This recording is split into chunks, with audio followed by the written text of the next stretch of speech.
kondorobo shikaba Santa ba Gloria Yanda kondorobo shika Talita kumi Elia Elia Elia Lama sabatani Efata Efata. Mbote Nabino Bandeko Balandi, ya Perfect Télévision, toli qui était Bozali Baiki Bosaba Itandoke Nabino Pona Kosombi Kina Makansi Nabiso na émission et enquête spirituelle. Oyo Toyaka Kotimo la spiritualité Nambo Laïna Yango. Merci na DG Peter Tiani. L'excellence dans la simplicité, l'intelligence non exploitée. Oye Sengel Namboka et Salela, merci na confiance. Oza ko renouveler pa na biso pona kotaye bavet pe kosombi kina makanisi. Na baimboka ndenge lobi osé 4-6 mon peuple périt par manque de connaissances. Merci na grande équipe technique oza ko kamba biso.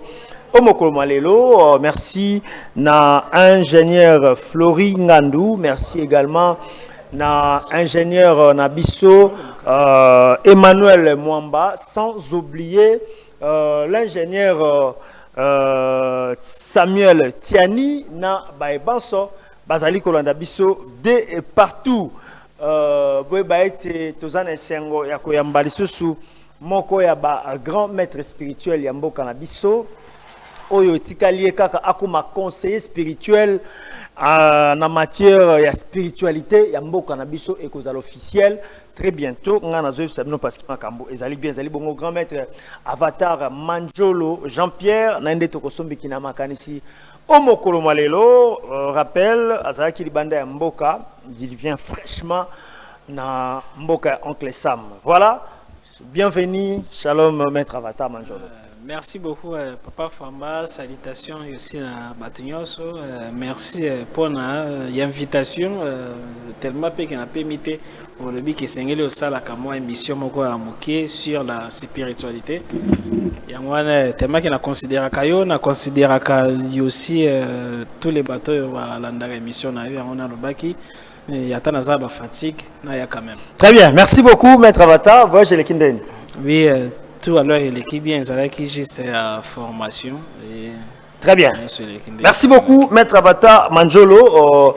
Yambote toko tana katia masolo na biso tokozonga na be vitré tozwa extrait ya Balax biso nani o ezali maître Avatar Manjolo Jean-Pierre azali nani asalaka nini auta wapi et tokozonga pour la continuité ya émission na biso puis kotuna mituna misusu. Régie à vous l'antenne. Lettre ouverte au ministre des Sports. Excellence, Monsieur le ministre, je vous écris en tant que citoyen congolais, patriote et chrétien, exorciste, pour apporter ma contribution au développement du sport national. Depuis plusieurs années, j'ai prédit plus de 3500... L'ordre de Melchisédek présente consultation prophétique et travaux métaphysiques. Nos domaines d'intervention 1.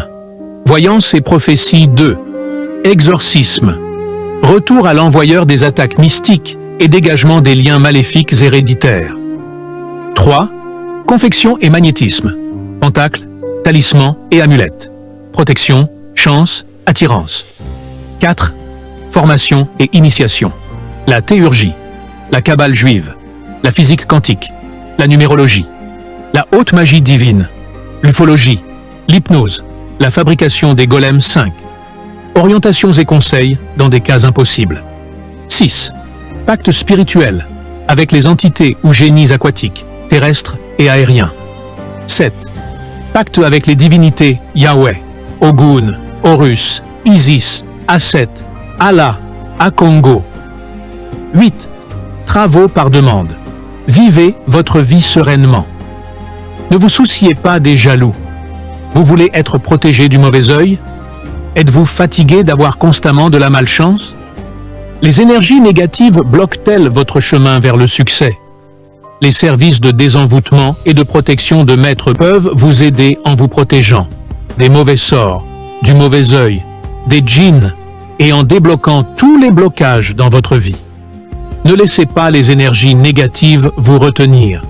Être toujours écarté des promotions au travail, perdre constamment des opportunités, lutter pour trouver le succès ou le bonheur sont des situations souvent causées par des énergies négatives. Celles-ci peuvent également affecter les relations et conduire à des sentiments de dépression ou de dévalorisation. Les méthodes de désenvoûtement et de protection de Maître Avatar, Jean-Pierre Manzolo, peuvent soulager ces points douloureux, notamment l'exorcisme ou la rokia contre les djinns ou les démons, la protection contre les mauvais sorts et le mauvais œil, le déblocage de la chance, ce qui peut conduire à une vie plus positive et plus réussie. La consultation spirituelle. Ce n'est pas seulement quand on a un souci qu'il faut consulter. Dans la tradition africaine, la consultation spirituelle occupe une place très importante. Je l'ai toujours dit et répété sur cette page, moments et circonstances où la consultation spirituelle est recommandée. 1. Avant de commencer une relation amoureuse. Pour vérifier la compatibilité, le chemin de vie et l'avenir du couple. 2. Avant de se marier. Pour recevoir les conseils du monde spirituel. Vérifier la date choisie et assurer la durabilité du mariage. 3. Avant l'accouchement d'une femme. Pour savoir si tout se passera bien, détecter les risques et suivre les recommandations spirituelles. Parfois, certains aliments peuvent être interdits afin d'éviter des complications. Exemple, le vin de palme peut être déconseillé quelques semaines avant l'accouchement. 4. À la naissance de l'enfant, consultation du 7e jour. Pour connaître les interdits de l'enfant, les aliments à éviter pour la mère pendant l'allaitement, les lieux et personnes à éviter, les dangers éventuels et comment les prévenir. 5. Pour une maladie sans remède ou sans diagnostic médical, 6. Avant d'effectuer un voyage, 7. Avant d'entamer un projet, 8.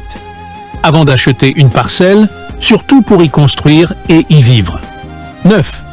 Avant d'aménager dans une maison ou un quartier, car certaines énergies peuvent être défavorables à vos activités et à votre bien-être. 10. Avant de prendre la décision définitive de se séparer de son conjoint. Parfois, deux personnes sont faites pour être ensemble malgré les apparences. 11.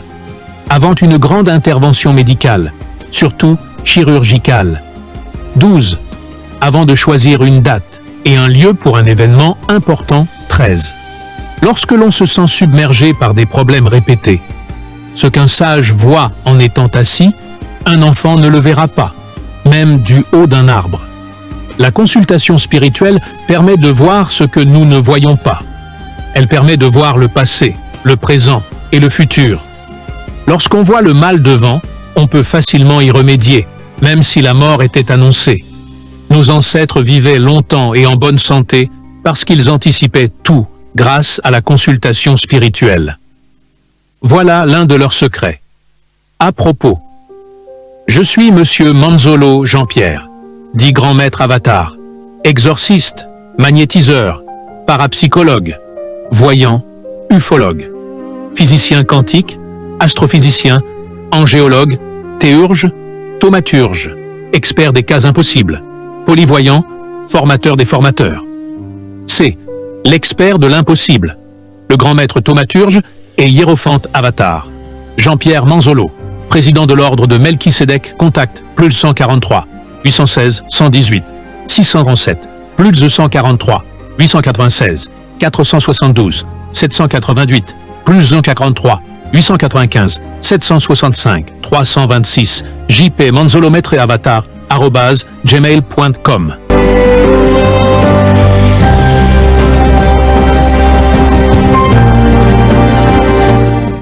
Voilà, merci beaucoup réalisation. Maître Jean-Pierre Manzolo Avatar, Touti Kolanda, extrait, il y a biographie de Moussala Oyo Salaka. Aux jeunes, Babiloko Nyoso, au Mekoli à Ondengenin, aux Yango Wapi. D'ailleurs, awa tolobela kaka spiritualité, mais il y a pas spiritualité, Maître Avatar asala kapé ba misala mususu l'état afutaka ye. OK. Donc ya part wana atangisaka nasalaka ba makambo misusu ya part. Mais concernant oyo spiritualité, ezali passion na ngai, ezali don. Parce que Maître Avatar azali mutu moko ordinaire, mais atuvaki grâce epa Nzambe. D'abord na botamaki na 6 mois na kufaki. Après na kufaki Zeme za 9 mois mais aussi 6 mois. Na botamaki 6 mois, na botamaki prématuré. OK. Après na kufaki na yolo médical. Après na lamukaki muto alamusenge ezalaki docteur Yomanga. Après nazalo okola nakomaki o solola na ba lapin, na ba pigeon, na ba papillon, na bandaki au mon avenir. Alors ba parents maman monaki qui peut-être ezaki ndoki. Ba mo tamusaka na ba église ti sango habité yaza na ba don. Et ça dit que plus tard na Kinzambi, institut de Kinzambi za na Bandundu. Alors na momo baninga bazaki na internat nga na kena yi ba fruit na moni ange bimelinga. Azaki na makola cheval mais lumière. Alors biki ya bano bimelanga chaque 15 heures. Atangi sakangai en géologie chaque 15 heures bano tangisa. Ange ndatangisio. Atangisanga. Sima wana na koma na capacité à exorcisme na koma ki na sambeli obwe des mois bimé.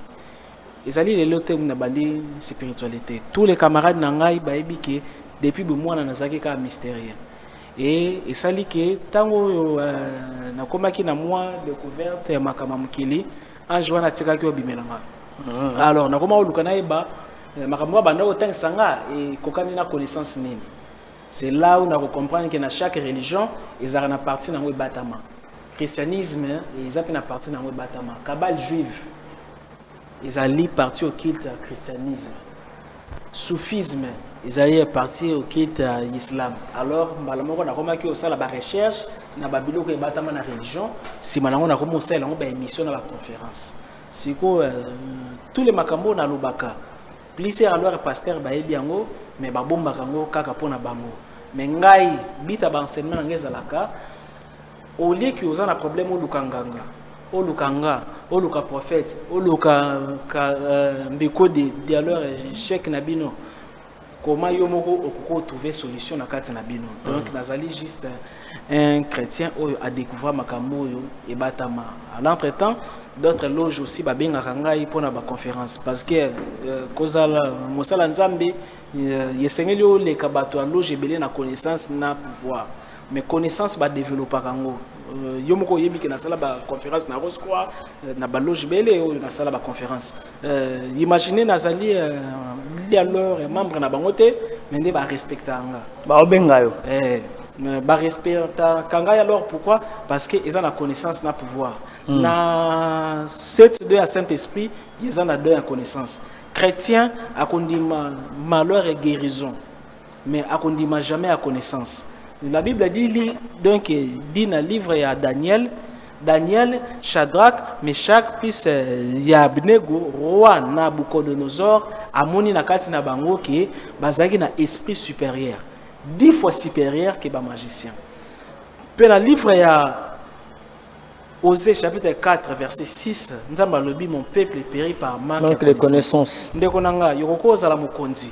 Mais ceux qui ont à leur reconnaissance, bah boire que nous maladie baby sur barin. Yokoko zala na pomba, maintenant na butu petit moko amukie a kangayo déjà basinga. Donc zanga nyoso kozanga connaissance te. Salomon Seigneur atuni o lingini yokazo ezaki yonanga tongeki kakoloba. Pesanga ba immeuble nakoma mokonzi abelanga kisasa kisasa mobimbe ko bayanga parce que nzamba ngaki apesanga mais asengi nini connaissance parce que connaissance yeko permettre yo yeba yokazo zali crise okosala nini pono attirer mbongo o koyeba ke ngai alors efwamba date na ngai naissance ezali le 22 février boye donc na yokazo na lingi o sala alors affaire na tel mois na osala affaire te parce que na mois wana tous les lots on a sala yokobanda ko échouer parce que mutu ça na période il y a haute vibration na ya basse vibration le ko la mo ndenge moko nzete yeza na période de botaka na période de botaka te mutu pe azali la période crise sengeli ya richesse sengeli ya siko na période chance sengeli ya yezele ba période sengeli obeta ba matolo luka ba cop parce que c'est ba période na yo ya basse haute alors vibration tout le monde en Égypte pharaon a lotindoto que ba ngomba binene bazoboma bona ba ngomba mike abengi Joseph a interprété babino et sengeli au sala leur provision alors et sengeli mutu na mutu ayeba période nini ye sengeli a sala ba copé belé yoka la vie a donc il y a parti à bateau ba travailler il y a alors ma capacité maintenant na bateau ba travailler avec intelligence mystique parce que dans intelligence à l'heure mystique au koyeba quand est-ce que et sengeli na touché parce que intelligence mystique ya wana kindokité ya wana kindoki nzambe Seigneur alobi boy benganga na temps favorable vous savez mai e bandaki o ningana na 9e ère mutu ezalaki ningani siloé dindi o biki pourquoi alors on a 10e heure 24 heures ezali géré na 72 génies ezali na 72 anges servants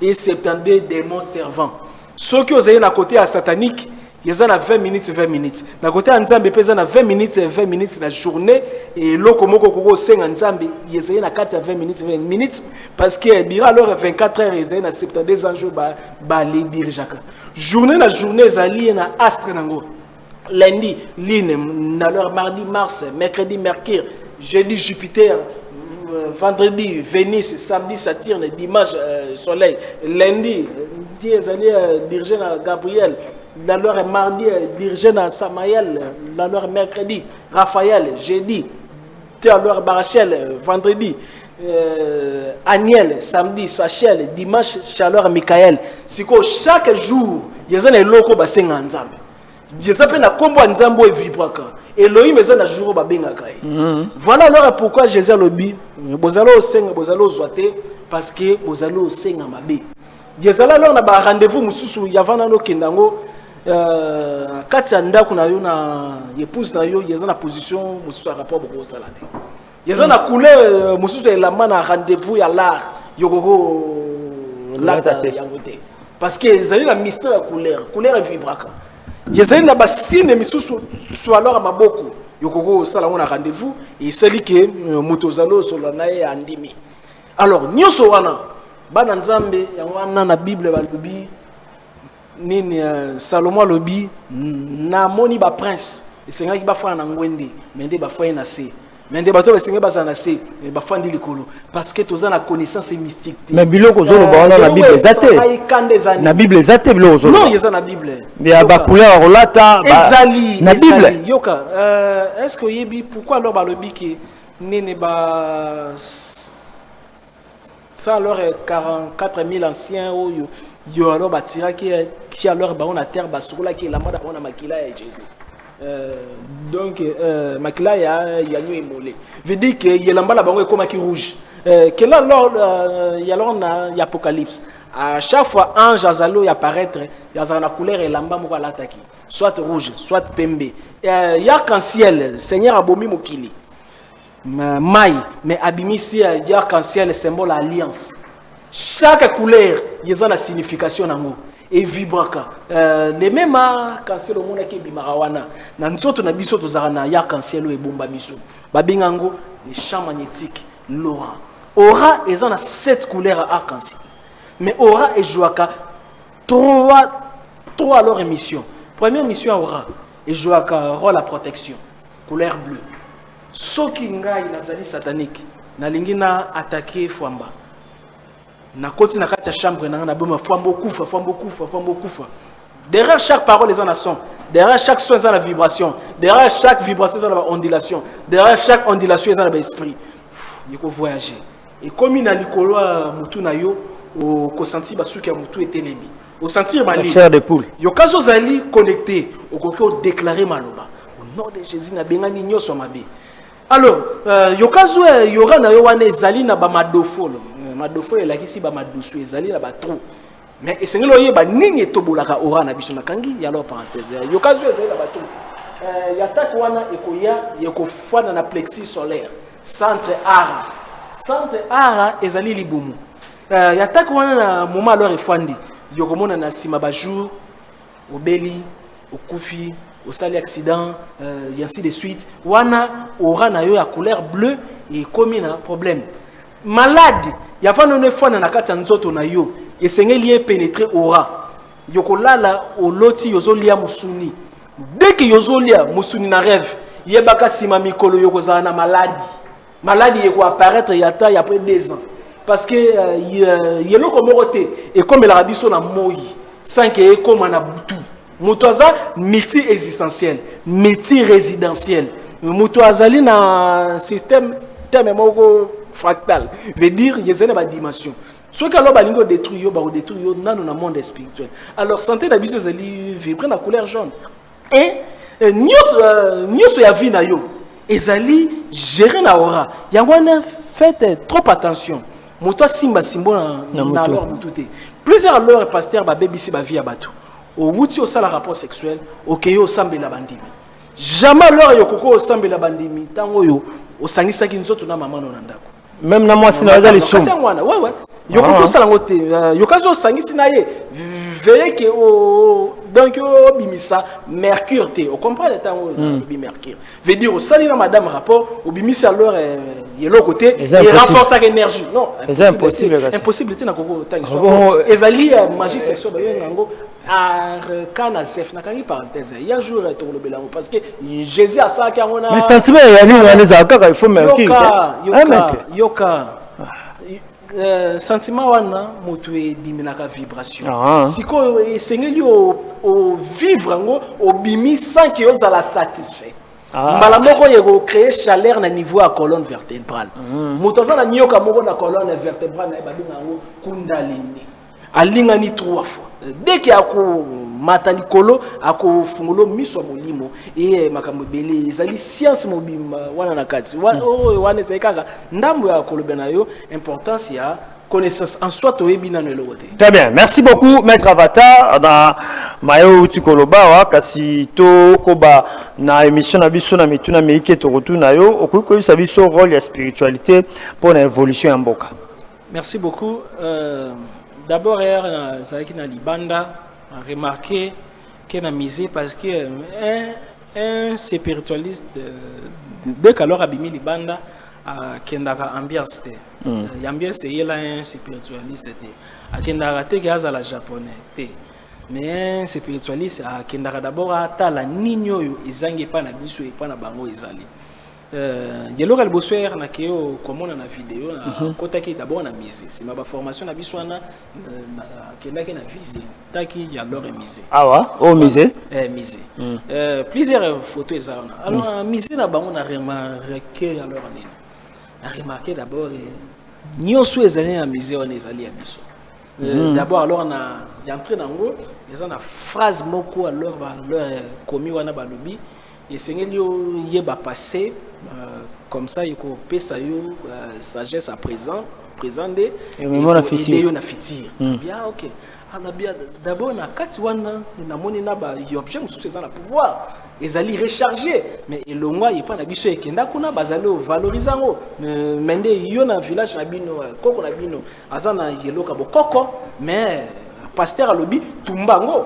Alors, il y a une différence quand même, il y a bisona bango parce que un d'abord propreté et l'autre liboso ceux qui payent na bino ezali salité ba full côté nyoso yebaka et atiraka ba force du mal ba bengaka bango ba larve na ba scorie alors ba larve na ba scorie ba vivara na nini nenyo ba liaka ba émotion na biso yoka papa na ba liaka ba émotion na biso alors yokazu ba liyo ba émotion réflexion na yo yekokoma diminuer ya wana komona ba congolais to alingani te entre biso parce que ba salité zali presque partout poubelle presque partout diable yokazu alingia y attaquer mutu a couvert que aéroport na ye ezala wana. Alors aéroport aba démon ezala ba full.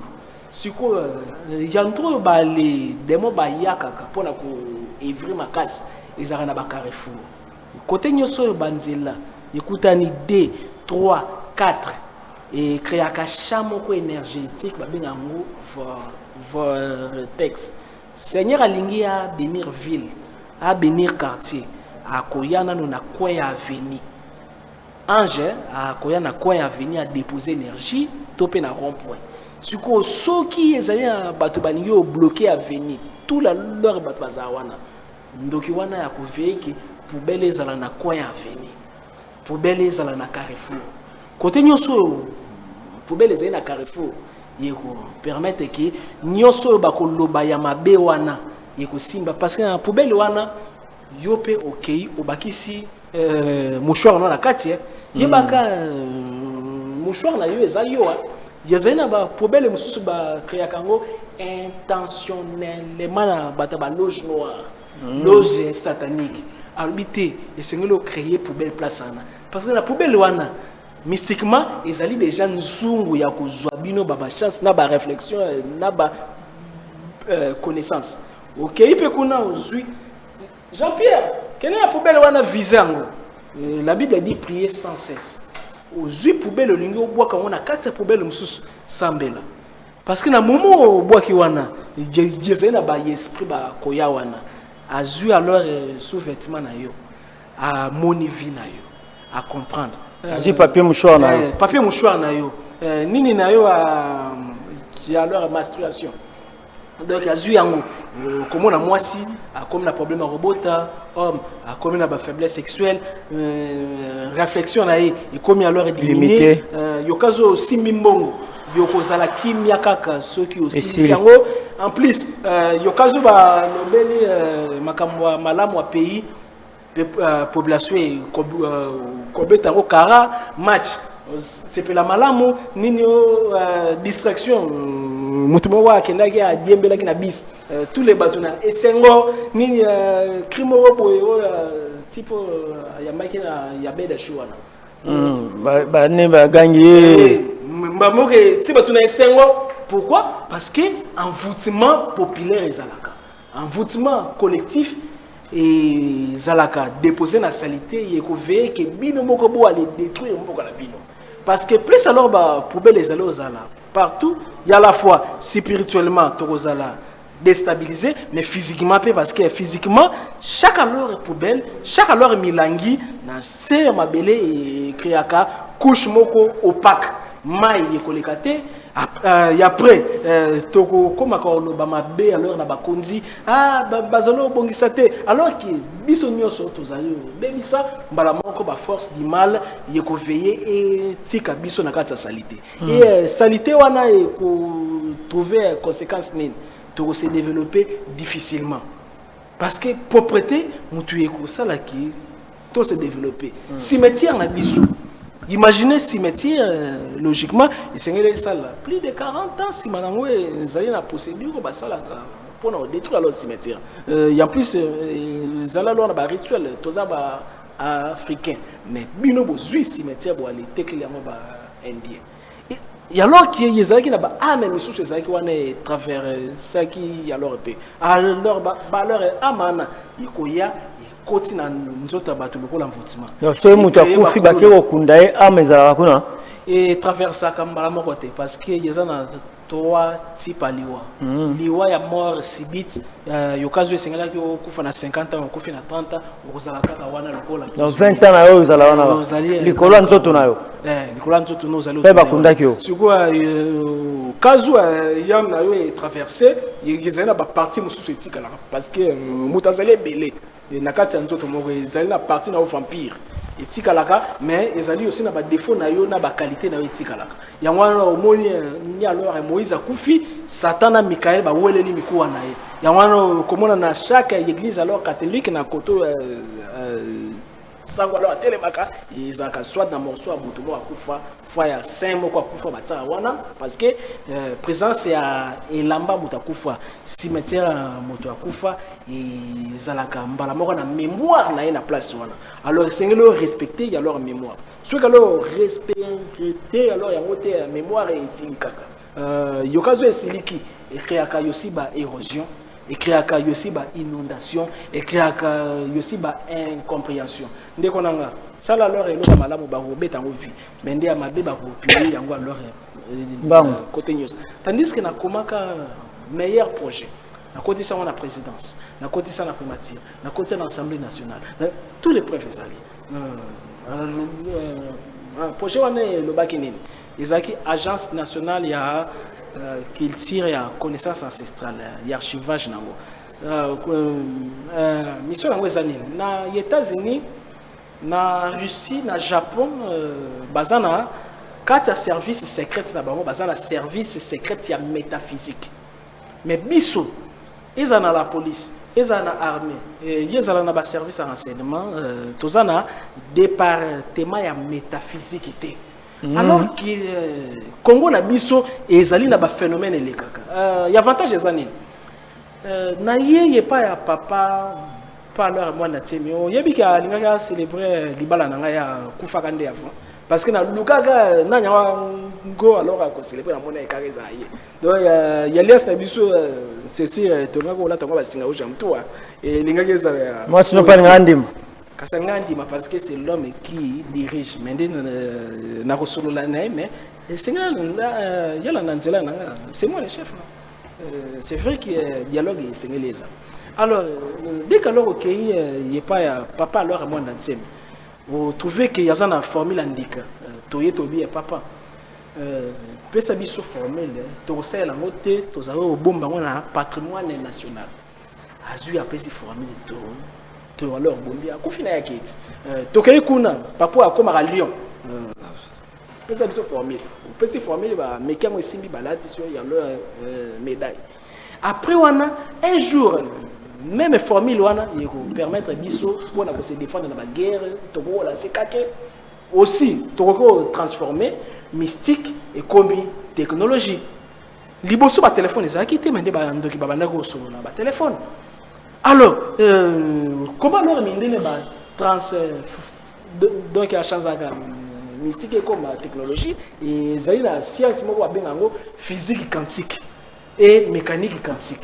Nous avons la maîtrise de la bloc parce que la physique quantique est qui permet de faire invention et salement. Nous avons alors au yébi que na leur yéda ba ingénieur na ba inventa ba bloc kokyo yanketé trouver une invention terrible et salement. Il y a soit alors vérifier. Alors, tout le monde y a des pays qui sont dans la casse. IGF qui alors a un travail vraiment alors à moquer. Pourquoi? Et les gens qui sont comme alors ministre ou les qui na département wana ou gérer que n'a ko détourner té. Dès que vous détournez, quand kebeti maman tout droit dans le colon tout kufi. Et yokomona yeko faciliter développement ya mboka. Parce que pays na bisoyo ils rappellent na âme nango ngo l'esprit léopard Congo et la ngo wana et la saka léopard et c'est ngelo activa ngo alors ngo léopard nyao bazara na comportement moko un d'abord ba lingaka pour prêter ceux qui salité zali ils allaient au kanga vibration na il y avait même guerre banana moi et banaka nanu na butu et il y a qui permettre biso ba makambo belé tonga ki o découvrir aussi ba porte sur batama na Congo parce que na Congo ils allaient na ba porte secrète au côté bimi na côté mususu ne tonga ki archiver ngo tout donc mieux ça na projet mais simplement Congolais nzima mutukaka soka kufi. Voilà, merci beaucoup Maître Avatar. Tu rappelles-nous que nous sommes en direct, dans Maître Avatar. Peut-être être reçoit réaction à 2 personnes vers la fin de cette émission. S'il vous plaît, Bobenga Biso Sikote. Sous beaucoup kinde ko koma ba question pour na kotuna Maître Avatar. Alors Maître Avatar, comment koyeba comment tokoki koyeba comment tokoki koyeba kaza victime d'attaque ya spiritualité et puis et se manifestera ndengene. Le diable ne peut jamais nous attaquer sans nous. C'est-à-dire Diable a koko détruit yote ceux qui ont ko fungoli faut porte. Monde spirituel les aïna ba loi. D'ailleurs ba les humains mutu bazalaka ba impoli devant Nzambe. Mais Satan a respecté Nzambe. Preuve année Nzamba lobi na Satan kende o meka Job. Mais ko simba moli monete, ameki pe simba moli monete a respecta. Mais biso balobi na Adam ko simba nzete na te simbi parce que qui alors mutazali désobéissant par nature. Alors dans le monde spirituel, il y a avant attaque fan na nzoto na yo et sengeli na certains ouverture yo moko sali. Ceux qui font les portes te yo kozala attaquer te. Exemple, défaut nyonso yo est comme permanent na kati na yo. Ozali okoko chanzango te. Excusez. Pardon. Défaut nyonso est comme permanent na kati na yo. Yozali okoko chanzango te yo comme ka porte ya ba possession. Exemple, kolinga mbongo ezali babete hein. Biso nyonso tolinga mbongo. Mais ceux qui yo yokoki trahir ndeko na yo likola mbongo.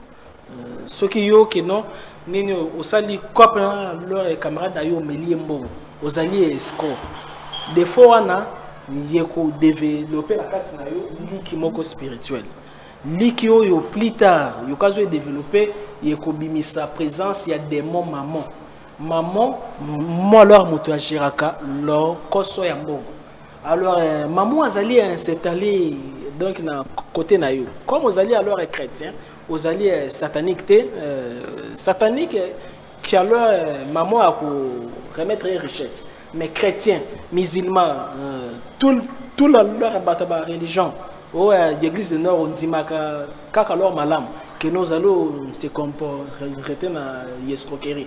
Maman a fani na kati na yo a convaincre que a tika porte no pour les à molimo. À chaque fois, faut alors moto a kolinga lancer leur attaque. Yemoko alors maman a kofunga la porte à nini yatake côté rapport sexuel les alliés alors ma bête parce que la couple rapport sexuel c'est les alliés ils ont quoi alors besoin moko y alors vital mais yo ils alliés y alors azali na ba période na ye c'est ngeli au sané rapport bêtier le rapport quoi alors moi c'est ali kana liboso na hôtel alors mobala ali kana liboso na hôtel donc comme yo CD sexuel automatiquement et développer na kati na yo yokazo zali alors garçon et développer contact direct na Lilith. Lilith azana. Lilith azali première femme il y a Adam mais azali actuelle femme il y a Satan azali maman il y a ba mari de nuit na ba femme de nuit. Na Bible ça. Zela na na avancer ma Bible to ok non après parce que déjà ba chrétien bazolanda déjà là na loba na ke ba longola biloko ebele na Bible.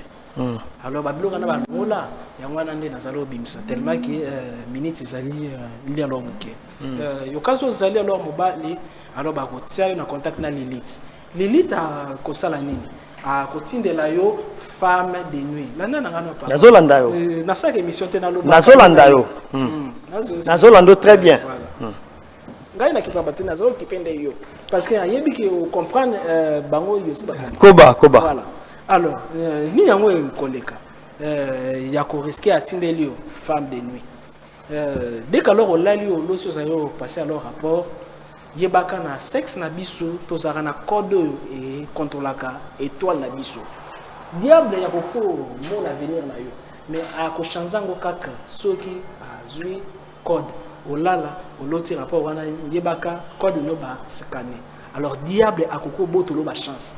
Il y a beaucoup changer bah événement parce que code de la bise chanzaka il y a après 21 27 na 30 jours wana nanona côté il y a l'heure il y a mibale conséquences il remona hémorroïde silate faiblesse sexuelle mususu zali il y a l'heure marié menandako au karaté mais libanda champion et cop nyoso e koela yo dès qu'alors est commis pembe les sengeli traverser et choué cop tous les baninga simara mais au côté boy bakangi bino nyoso bebi ebimi ya lokuta pourquoi parce que étoile na yo ezali ozala vide étoile na biso ezaka plein leur grâce à énergie vitale Donc, simple rapport sexuel en désordre, il s'agit de détruire yo et de la femme de nuit. Yo kaso zali ya leur mobile. Quoi alors moi si automatiquement yexé à Kindumba wana et ko fung la porte et tient la contact na Asmodé. Yebaka chaque alors motozalo sanana ye yakoki o pesa yo soit chance, soit malchance. Soit chance, soit malchance. La Bible dit, c'est lui qui trouve une femme. Trouve le bonheur. Les bonheurs. Oui, alors pourquoi? Parce que alors, sexe à moi si et à magazine kaba énergie. Tous les mibal au bima na bango, yebaka vie na bango et fandi na nzoto na yo.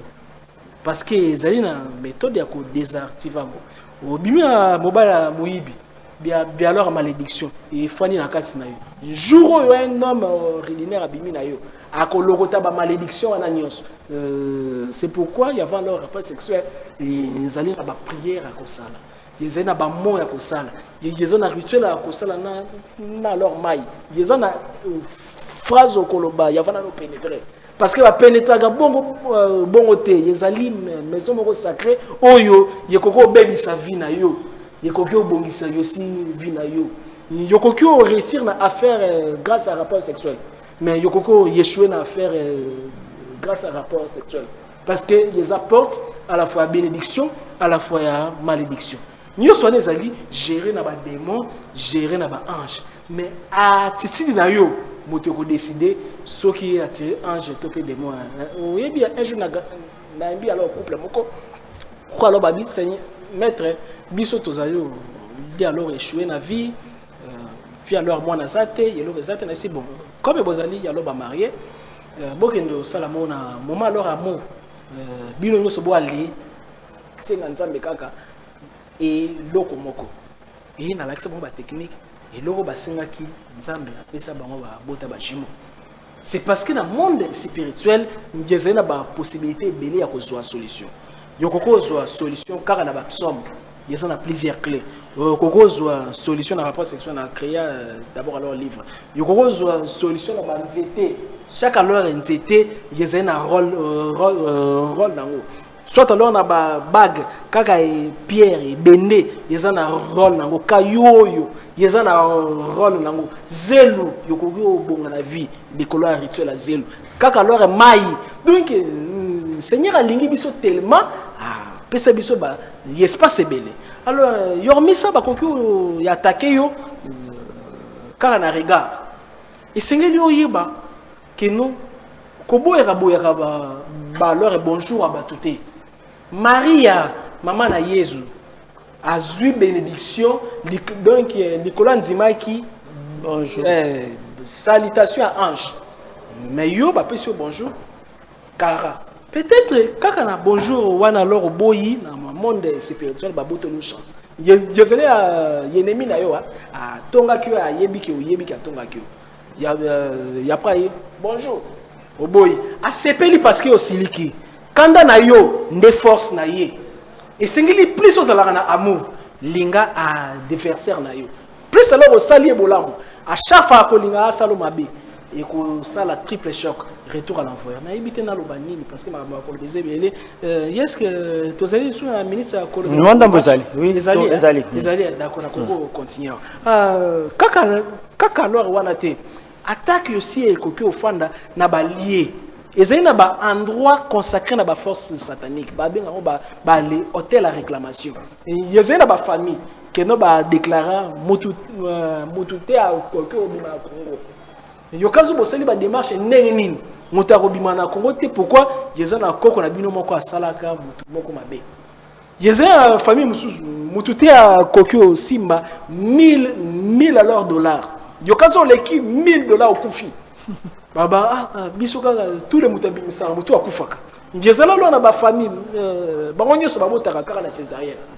yeza na famille mususu échec ezara toujours alors permanent bali bien comportement alors malam mais libal esengeli kufa kaka mais ezana batu mususu ala finga mobile mais libal ekufa te a commis aussi alors koko veut dire ko les ala stable à comprendre que les alliés dépendre na compétence na yote parce que les alliés en bateau belé ba l'équipe biso na maël mais ndé ba comment la niveau biso to aller commenter pourquoi parce que les alliés yebi na kutana kana moi na classe biso moko niveau internet to sala kana ba course yende mta komi sakanga vraiment leur intelligence en classe yé azalaki zui alors 80 a rejoint 90 Bob Madel limbisa na garder combo voilà nzamba limbisa na lobi combo na tena voilà alors il y a bon comme ça la garder quand maman les selon la kandi parce que n'a rien à continuer très bien alors à continuer ce que les allez leur bateau ba réussir na vie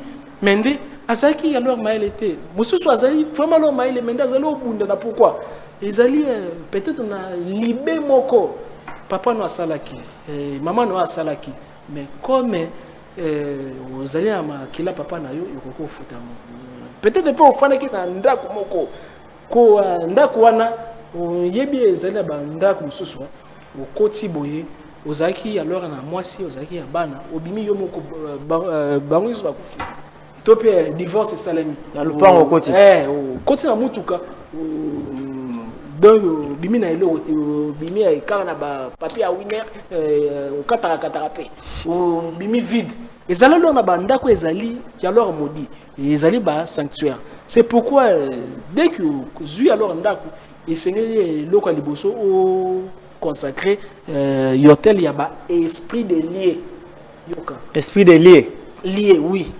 oyebi alors pourquoi chinois asali affaire na yazalo mata mais yo sali affaire okoyi parce que ndako na yo ezali ya yote yezana bato ebele bafandaka wana na alors maintenant ba dimension mosusu okoti na ndako oluki kwemo kwa ndako oluki ekeko to pe alors tableau à décoration tiango kuna olobi tous les esprits aux alliés ngai na yete ke na luka guerre alors bino mais na lingi ya ndo na bino ezala wana na lingi na za na pe bino pe boza na pe pelisi ka moi sans olobi ki tableau wana na consacré yango alors bino un jour olongwa comme ma tableau wana te tika wana yango na na banda ko susu kuti ba tableau ko simba simba te oyiba te oyiba olongwa te esprit de lié ce que muto yo ko siko yo kana avantage OK aux yeux c'est yango wana ozalo oveka ke esika wana ezala propre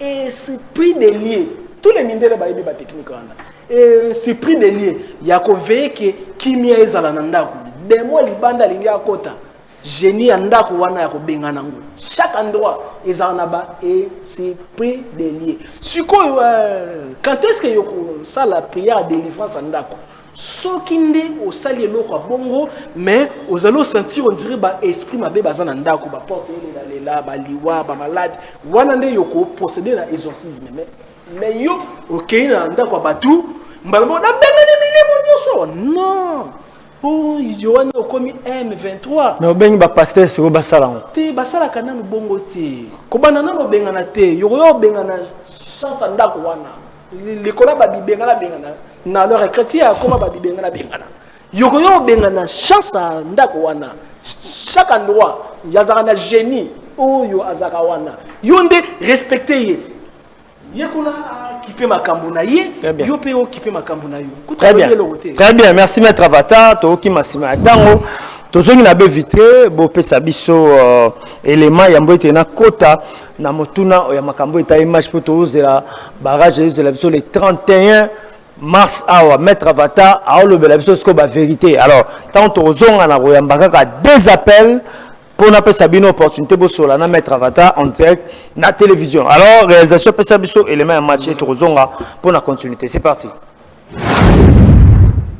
Lettre ouverte au ministre des Sports. Excellence, Monsieur le ministre, je vous écris en tant que citoyen congolais, patriote et chrétien, exorciste, pour apporter ma contribution au développement du sport national. Depuis plusieurs années, j'ai prédit plus de 3500 matchs, avec 99% de réussite, grâce à mon pouvoir de télépsie, qui me permet d'influencer et d'anticiper le jeu à distance. J'ai ainsi annoncé la pandémie de coronavirus, le sacre de l'Argentine à la Coupe du Monde et la victoire finale du Sénégal à la CAN. lorsque tout le monde voyait la RDC victorieuse face à l'Algérie, j'avais prédit la défaite. Et cela s'est réalisé. Lors des éliminatoires de la Coupe du Monde, j'avais tenté de rencontrer le ministre du Sport de l'époque, après avoir perçu la défaite. Malheureusement, je n'avais jamais été reçu. Aujourd'hui, ma demande est simple. Que l'erreur du passé ne se répète pas et que mes conseils puissent être entendus et appliqués afin de protéger nos léopards. Ma vision actuelle indique que la Jamaïque pourrait battre la RDC, mais ce scénario n'est pas irréversible. Si mes recommandations sont appliquées, la victoire reste possible. Excellence, je ne sollicite ni argent ni privilège.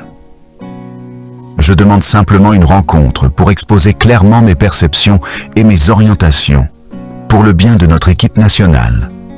Je vous remercie pour votre attention et pour le service que vous rendez à notre sport et à notre pays.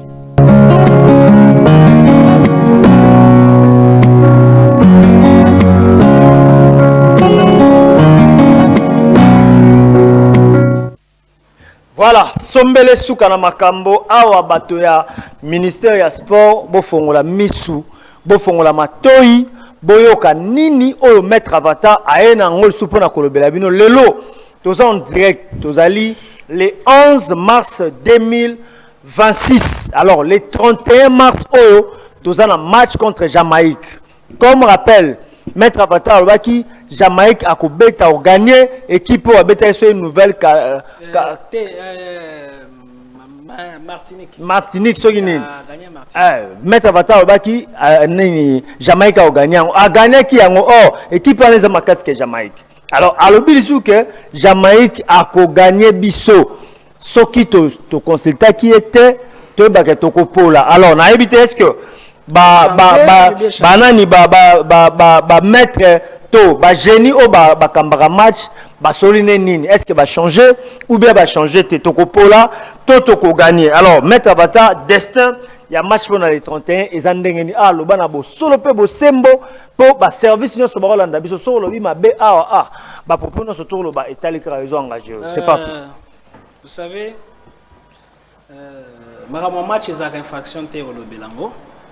Parce que Moutinho a coquille au sa pronostic, mais Maître Avatar a fait sa pronostic, alors Bako a moni et Koyana à venir.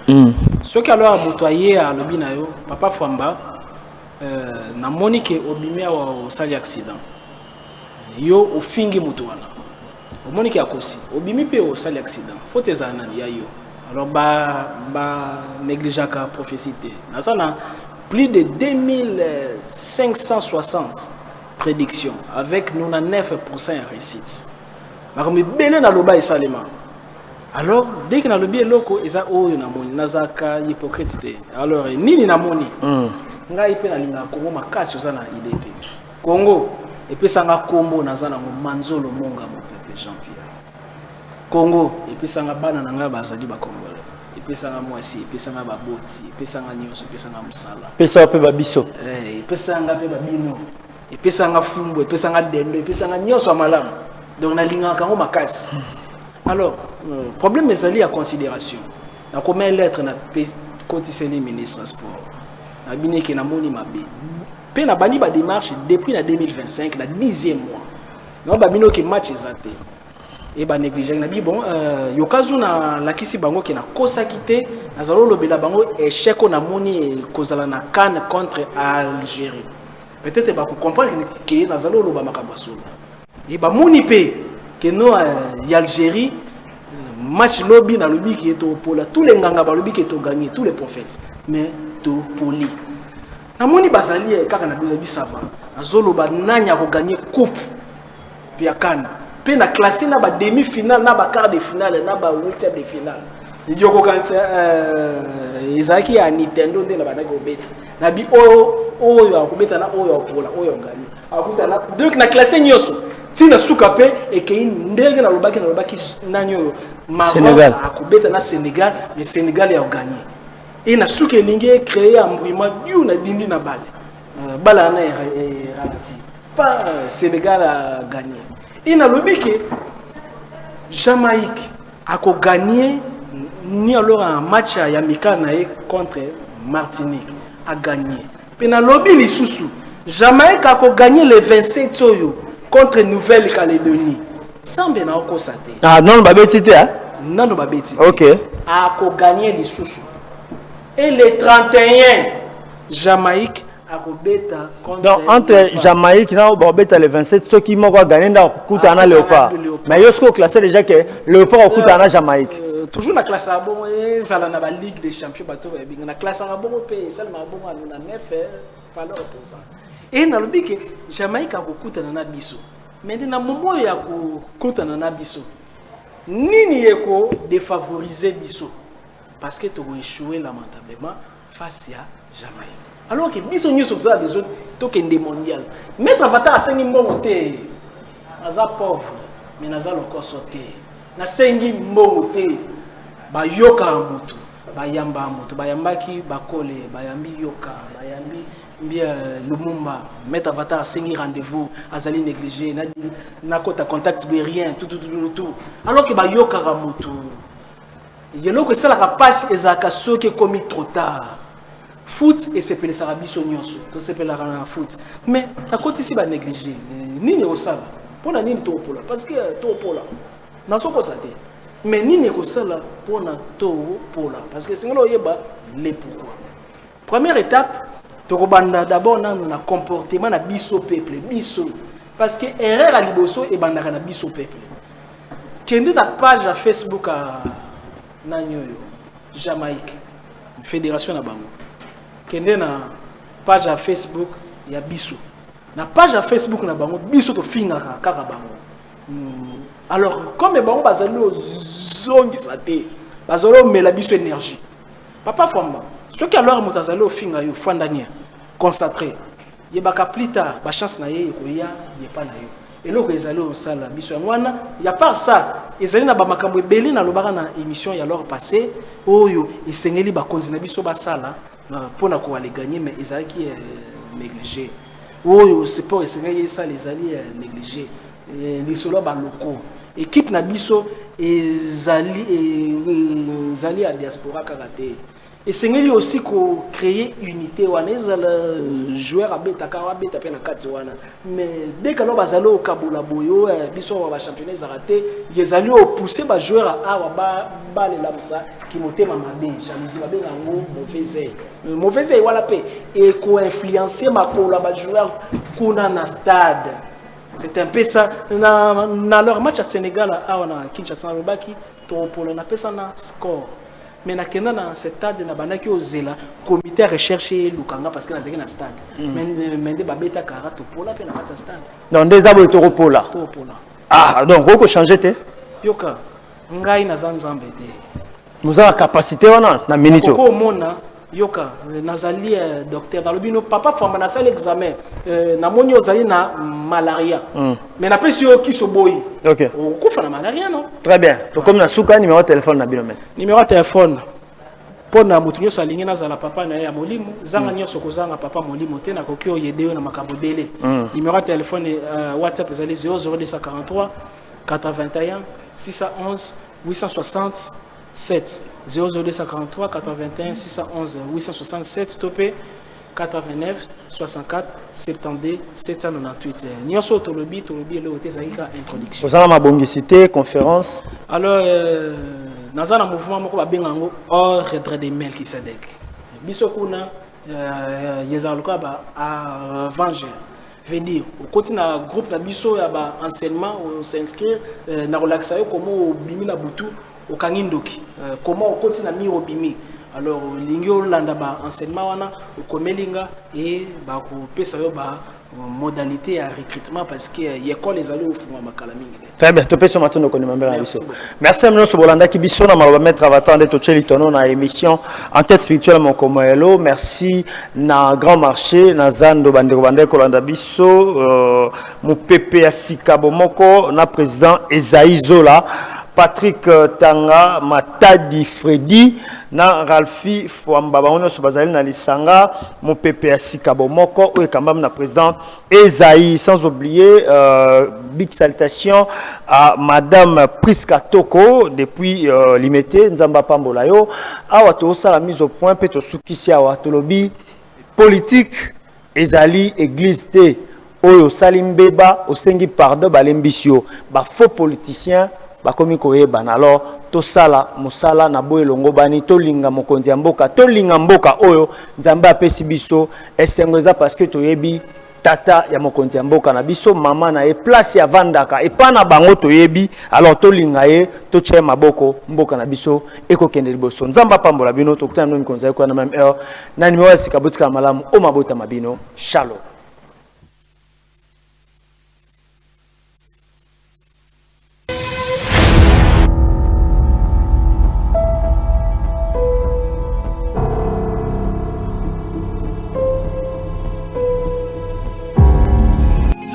Kondorobo shikaba Santa Bagloria, yanda kondorobo shika talita kumi, Elia, Elia, Elia, lama sabatani, Efata, Efata.